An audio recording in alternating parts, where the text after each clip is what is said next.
శ్రీమాత్రే నమ. జయ గురు దత్తాత్రేయ నమ.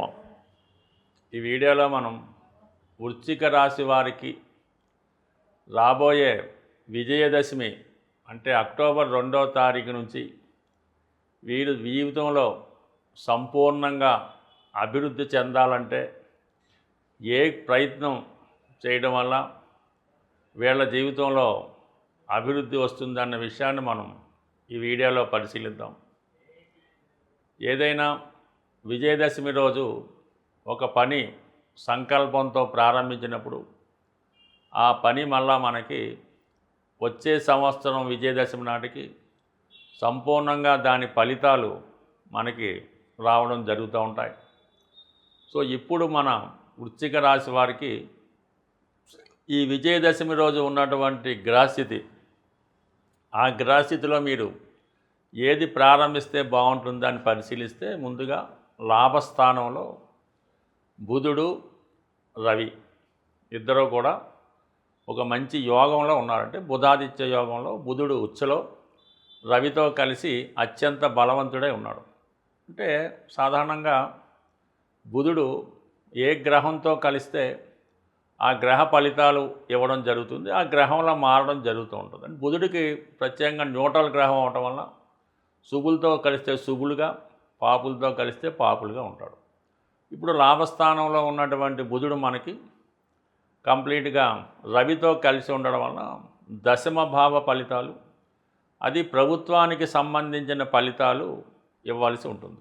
అంటే బుధుడు మనకి వ్యాపారకారకుడు, లాభస్థానంలో ఉండడం వల్ల కంప్లీట్గా ఆదాయాన్ని ఇవ్వడం జరుగుతూ ఉంటుంది. మరి ఈ సమయంలో మీరు ముఖ్యంగా ప్రభుత్వానికి సంబంధించినటువంటి ఏదైనా కార్యక్రమాలు, అంటే మీరు ప్రభుత్వ కాంట్రాక్టర్గా ఉంటే ఆ కాంట్రాక్ట్లో ప్రభుత్వం తరపున మీరు పనిచేయవచ్చు.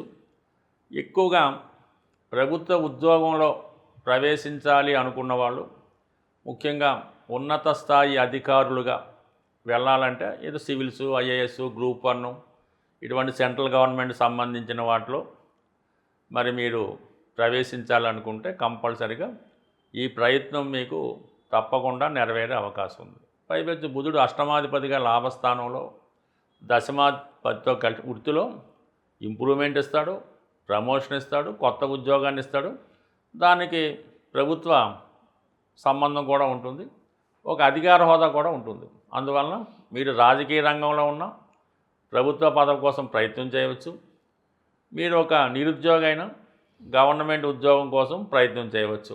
కంపల్సరిగా మీ యొక్క ప్రయత్నం 100% నెరవేరే అవకాశం ఉంటుంది. ఇది నెంబర్ 1గా మీరు గుర్తుపెట్టుకోవాల్సింది. దాని తర్వాత శుక్రుడు దశమ స్థానంలో ఉన్నాడు. అంటే దశమ స్థానంలో ఉన్నటువంటి గ్రహం దానికి సంబంధించినటువంటి వృత్తిలో ప్రవేశిస్తే మనకు అనుకూలత ఇస్తూ ఉంటుంది. ఈ శుక్రుడు మీకు సప్తమ వ్యయాధిపతిగా దశమ స్థానంలో రాహుకేతు యాక్సెస్లో ఉండడం వల్ల ఎవరైతే ఎంటర్టైన్మెంటు, సినిమా, టీవీ, మీడియా రంగాల్లో ప్రవేశిద్దాం అనుకున్న వాళ్ళకి ఇది చక్కని అవకాశాన్ని ఇవ్వడం జరుగుతూ ఉంటుంది. ఒక డైరెక్టర్గా, ఒక హీరోగా, లేదంటే ఒక నిర్మాతగా, ఒక టెక్నీషియన్గా అయినా మీరు సినిమా రంగంలో ప్రవేశించవచ్చు. అయితే శుక్రుడు మరి సాధారణంగా సినిమా పరిశ్రమలో ప్రవేశించినప్పుడు చంద్రుడు హీరోయిన్ కానీ హీరో కానీ చంద్రుడికే ఎక్కువ బలం ఉంటుంది. శుక్రుడు విలను, అంటే శుక్రుడు కారకత్వాలతో ఉన్నవాళ్ళు ముందుగా విలన్గా సినిమాలో ప్రవేశించి తర్వాత హీరోగా రాణించడం జరుగుతూ ఉంటుంది. అది కామన్గా మీకు తెలిసే ఉంటుంది. సో ఇప్పుడు మీరు ఈ శుక్రుడు కాబట్టి ఒక టెక్నీషియన్గా, లేదా ఒక సాధారణ క్యారెక్టర్ ఆర్టిస్ట్గా అన్నా, లేదా విలన్గా అన్నా బ్రహ్మాండంగా సినిమా రంగంలో ప్రవేశిస్తే మీకు అనుకూలత ఏర్పడే అవకాశం ఉంటుంది. దాని తర్వాత ఇన్వెస్ట్మెంటు, కుజుడు 12లో ఉన్నాడు రాష్ట్రాధిపతిగా. ఎప్పుడన్నా రాష్ట్రాధిపతి ఏ స్థానంలో ఉన్నా ఆ స్థానానికి సంబంధించిన ఫలితాలు మనకు అనుకూలంగా రావడం జరుగుతూ ఉంటుంది. ఇప్పుడు 12లో ఉన్నాడు అంటే మనం భూమి, స్థిరాస్తి కట్టుకోవడం వల్ల, అంటే భూమి కొనడం వల్ల కానీ, ఇల్లు కట్టుకోవడం వల్ల కానీ లాభించే అవకాశం ఉంది. మనం వ్యాపార పరంగా ఆలోచిస్తున్నాం కాబట్టి స్థిరాస్తి వ్యాపారం చేసుకుందాం అనుకున్న వాళ్ళకి కంప్లీట్గా ఇది అనుకూలించే అవకాశం ఉంది కాబట్టి మరి ముందుగా మరి విజయదశమి రోజు ఏదైనా ఒక వెంచర్ ప్రారంభించాలన్నా ఓ పెద్ద సైట్ ఒకటి కొనిపెట్టుకుంటే నెమ్మదిగా దాన్ని డెవలప్ చేసి సంవత్సరం కల్లా మీరు ఆ ప్రాజెక్ట్ని పూర్తి చేయడానికి కూడా అవకాశం ఉండదు. ఇది కూడా మీకు ఈ కుజుడు, అలాగే రవి బుధులు, అలాగే శుక్రుడు, అలాగే గురువు ఇవన్నీ కూడా మీకు సహకరించడం జరుగుతుంది. అలాగే వృశ్చిక రాశి వారికి ధనస్థానాన్ని గురువు చూడటం వల్ల, చక్కగా దైవభక్తి వల్ల, శని చూడటం వల్ల, పరిశ్రమ వల్ల మొత్తం మీద ఆదాయం పెరుగుతుంది కాబట్టి 2 రకాల ఆదాయం వచ్చే అవకాశం ఉంది కాబట్టి మరి వృశ్చిక రాశి వారు మరి ఇప్పుడు చెప్పినటువంటి వృత్తుల్లో ప్రవేశించడం ద్వారా ఒక విధంగా మీకు ఈ బుధుడు రవి లాభంలో ఉండడం వల్ల మీరు ఎంత పెద్ద వర్క్ స్టార్ట్ చేసినా దానికి కావాల్సినటువంటి రుణ సౌకర్యం అంటే బ్యాంకుల ద్వారా కానీ, ప్రైవేటు వ్యక్తుల వల్ల కానీ, రాజకీయ నాయకుల వల్ల కానీ మీకు దాని పెట్టుబడి కూడా లభిస్తుంది. దానికి తగిన లాభాన్ని కూడా పొందడం జరుగుతూ ఉంటుంది. ఈ విజయదశమి సందర్భంగా మీరు కేవలం ఒక సంవత్సరంలోనే ఆర్థిక పరంగా మీ యొక్క అభివృద్ధికి ఒక చక్కని పరిహారం అన్నది ఈ వీడియోలో తెలుసుకోండి. అయితే నమ్మకంతో జాగ్రత్తగా మీరు దీన్ని పాటించడం వల్ల మీ యొక్క అభివృద్ధి 100% సక్సెస్ రావడం జరుగుతుంది. మీరు మన మార్కెట్లో ఉన్నటువంటి ఈ ఆవకాయ పచ్చళ్ళు ఉన్నటువంటి జాడీ ఒకటి అంటే దాన్ని పింగాణితో తయారు చేసినటువంటి జాడీ, అది ఆవకాయ పచ్చళ్ళు వేసుకోవడానికి అది ఉపయోగిస్తుంటారు. ఒక మీడియం సైజు అంటే మీ యొక్క స్థితిని బట్టి ఒక మాదిరిగా ఇది ఆవకాయ జాడీ చిన్న సైజు తీసుకోండి. దానిపైన ఎరుపు రంగుతో ఒక స్వస్తిక్ గుర్తు పెయింట్ చేయడం కానీ లేదా స్టిక్కర్ కానీ అంటించండి సరిపోతుంది. అంటే రేపు విజయదశమి రోజే, ఆ రోజు గురువారం వస్తుంది కాబట్టి ఆ రోజు ఆ జాడీలో ఈ కళ్ళు ఉప్పు అంటే సముద్రం ఉప్పు కొద్దిగా అందులో వేయటం అంటే మీకు తర్వాత అది ఇబ్బంది పెట్టకుండా ఉండాలంటే ఒక ప్లాస్టిక్ కవర్లో వేసి ఆ ఉప్పు కొద్దిగా పిడికడు ఉప్పు అందులో వేయవలసి ఉంటుంది. అలాగే గోమతి చక్రాలు ఒక 6 అందులో వేయండి. గోమతి చక్రాలు లభ్యం కాని పక్షంలో ముత్యం అంటే మనకి మంచి ముత్యమే అక్కర్లేదు, ఏదైనా ముత్యాలు ఒక 6 కానీ 1 కానీ ఆ జాడీలో వేసి 6 సంఖ్య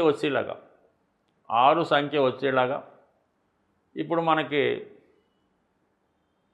10 రూపాయలు కాయిన్లు అవి వస్తున్నాయి కాబట్టి మరి 3 100 రూపాయల నోట్లు, 3 10 రూపాయల కాయిన్లు అంటే మొత్తం మీద 330 రూపాయలు అవుతాయి. అంటే సంఖ్య 6 వచ్చింది కాబట్టి అంటే ముందు రోజు విజయదశమి రోజు అలా వేసి దాని తర్వాత వారం నుంచి ప్రతి శుక్రవారం రోజు కూడా ఈ విధంగా 6 సంఖ్య వచ్చేలాగా 510, 5100 మీకు ఎంత వీలుంటే అంటే కంపల్సరీగా మీరు సంకల్పం వేసుకుంటే ప్రతి వారానికి కొంత పెరుగుతుంది.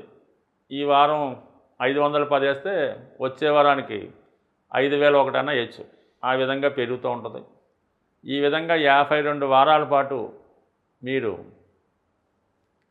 దీన్ని పోయడం అంటే ఈ ధనం ఏమవుతుందంటే ఈ కొత్త నోట్లా వేయటం వల్ల పైకి పొంగుతున్నట్టు అనిపిస్తుంటుంది. దాన్ని నొక్కు పెట్టి ఆ మూత పెట్టేస్తూ ఉండాలన్నమాట. ఈ విధంగా ధనం మీకు బయటకు వచ్చే విధంగా కంప్లీట్గా ఒక 1 ఇయర్ దాన్ని వేసి దాన్ని ఒక సంవత్సరం మళ్ళీ విజయదశమి రాజుకి ఆ ధనంతో ఏదైనా ఒక గోల్డ్ ఎంత వస్తే అంత గోల్డ్ అది కొని అమ్మవారి రూపో లేదన్నా పెట్టి మామూలుగా అది మీ ఇంట్లో మీ అర్ధాంగికో మీ మదర్కో లేదంటే అమ్మవారికో పెట్టడం వల్ల కంప్లీట్గా మీ యొక్క అభివృద్ధి మీరు ఒక సంవత్సరం పాటు చేసి చూడండి. ఇందాక మనం ఏ రాశి వారికి ఆ రాశి చెప్పిన విధంగా మీకు అనుకున్న విధంగా గ్రహానికి అనుకూలంగా అది చేస్తూ ఈ విధంగా ఈ రెమెడీ పాటించడం వల్ల అవకాశం లేని వాళ్ళు కేవలం 60 రూపాయలతో అయినా స్టార్ట్ చేయొచ్చు. ప్రతి వారం 60 రూపాయలు వేయటం వల్ల చాలా వరకు ఎందరికో ఇది మామూలు సాధారణ వాళ్ళు ఈరోజు కోటీశ్వరులుగా మారడం జరిగింది. ఒకసారి మీరు కూడా ఈ రెమెడీ ఆచరించండి. అయితే ఆవకాయ జాడి పింగాణి తెలుపు రంగు కలర్ ఏదైనా పర్లేదు. స్వస్తిక్ దాని మీద స్టిక్కర్ కానీ పెయింట్ కానీ వేయవలసి ఉంటుంది. కంపల్సరీగా సాల్టు, గోమతి చక్రాలు, ముత్యాలు ఇవి వేయాలి. ఇవన్నీ లక్ష్మీప్రదం. ఇవన్నీ చేయడం వల్ల కంప్లీట్గా మీ యొక్క ఆర్థిక స్థితి బ్రహ్మాండంగా మారుతుంది. స్వస్తి.